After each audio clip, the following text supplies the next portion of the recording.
Good morning बच्चों। कक्षा 11 के सभी छात्र छात्राएं ध्यान दें।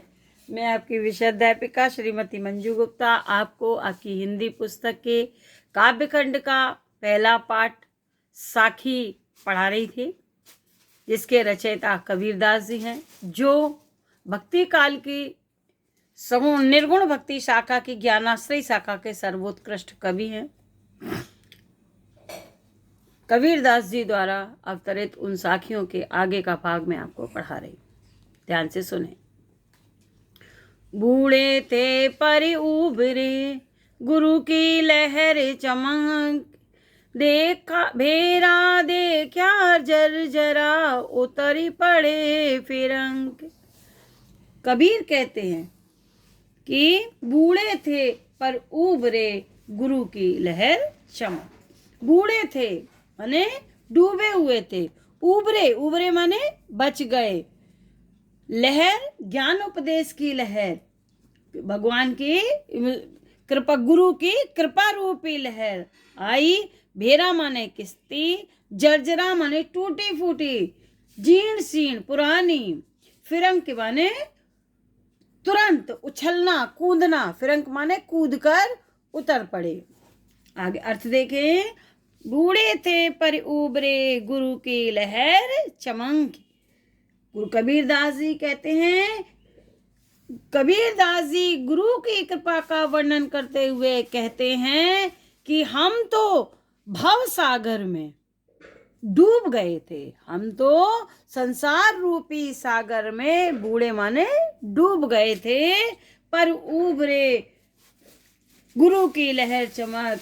इतने में गुरु के ज्ञान की लहर की चमक उठी, तो जिससे हम बच गए, डूबे नहीं, उभरे उभर गए। भेरा देखा जर्जरा उतर पड़े फिरंग।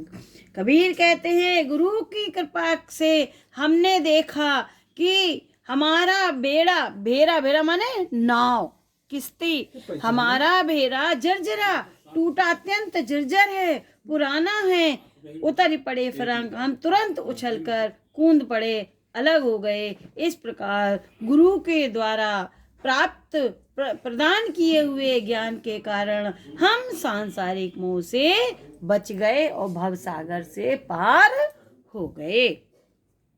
अगला देखें। इसके आप तू करता तू भया मुझ में रही न हूँ, बारी फेरी बल गई जित देखूं तित तू।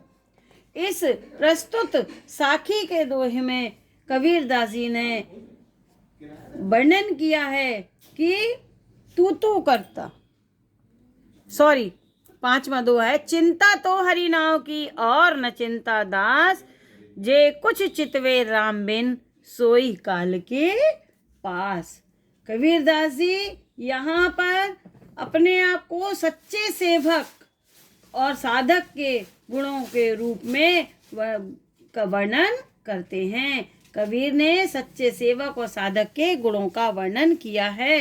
कबीर कहते हैं, चिंता तो हरि नाव की और न चिंता दास, कि हरि के सच्चे सेवक को तो ईश्वर का चिंतन करते रहते हैं, उन्हें केवल ईश्वर के नाम की, नाव की माने नाम की चिंता रहती है, और न चिंता दास, और अन्य किसी वस्तु की चिंता वे नहीं करते हैं।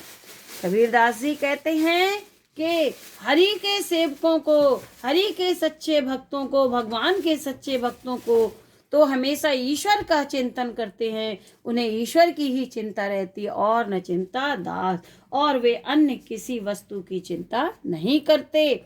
जे कुछ चितवे राम बिन, कबीर कहते हैं वे इस बात को भली भांति जानते हैं कि ईश्वर के स्मरण के अतिरिक्त जो किसी चीज का चिंतन किया जाए, सोई काल के पास वह तो मृत्यु के समान बंधनकारी है। क्योंकि वे भक्त इस बात को भली भांति जानते हैं कि भगवान के अतिरिक्त अगर किसी चीज की चिंता की जाएगी, किसी के विषय में सोचा जाएगा, चिंतन किया जाएगा, तो वह तो काल के पास मृत्यु के बंधन के समान होगा। आगे देखें। ये अंडरलाइन है, इसकी आपको व्याख्या करनी है। तू करता तू भया, मुझ में रही न हूँ, बारी पेरी बल गई, जित देखूं तित तू। कबीर कहते हैं, कबीरदास जी यहाँ पर परमात्मा में लीन होने का परिणाम बताते हैं कि परमात्मा में लीन होने पर वह व्यक्ति परमात्मा के ही रूप को प्राप्त कर लेता है। कबीर कहते हैं, तू करता तू भया, हे प्रभु मैं तेरा नाम लेते लेते तेरे ही जैसा हो गया, तेरे ही रूप वाला हो गया। अर्थात प्रभु का नाम रटते रटते मैं प्रभु जैसा ही हो गया। मुझ में रही न हूँ माने अहंकार। अब जब मैं परमात्मा में लीन हो गया, मुझे परमात्मा की प्राप्ति हो गई, तो मेरे अंदर का अहंकार समाप्त हो गया। बारी फेरी बल गई, जित देखूं तित तू। उसका परिणाम यह हुआ कि मेरा जन्म और मरण का चक्र समाप्त हो चुका है। जित देखूं तित तू, अब मैं जिधर देखता हूँ उससे उधर तू ही दिखाई देता है। तात्पर्य है कि प्रभु का स्मरण करते करते भक्त परमात्मा के रूप को प्राप्त कर लेता है। अब उसे परमात्मा ही के ही चारों ओर दर्शन होते हैं।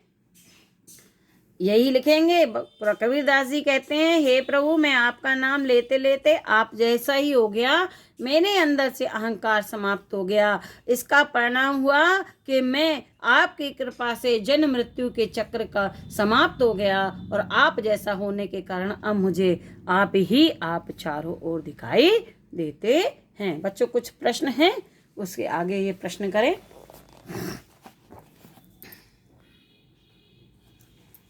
पहला है पद्यांश के पाठ और कवि का नाम लिखिए, लिख लेंगे। दूसरा है रेखांकित अंश की व्याख्या, दो बार समझा दी। तीसरा है कबीर के अनुसार वह कहाँ डूब गए थे, तो कबीर के अनुसार जीव कहाँ डूब गया था, संसार रूपी सागर में। अगला प्रश्न है गुरु की कृपा से कबीर कैसे उतरे। गुरु की कृपा से उन्होंने देखा कि जिस नाव पर सवार होकर हम संसार सागर को पा रहे थे वह तो जर्जर है, और वे तुरंत उससे उतर पड़े। अगला प्रश्न है कबीर किसका नाम लेते लेते किसके जैसे हो गए। उत्तर होगा कबीर परमात्मा का नाम लेते लेते परमात्मा जैसे ही वो। कबीर कहते हैं कि परमात्मा का नाम लेते लेते मैं परमात्मा ही जैसा हो गया। बच्चों आज यहीं तक पढ़ा रहे, आगे के कल पढ़ाएंगे। Thank you.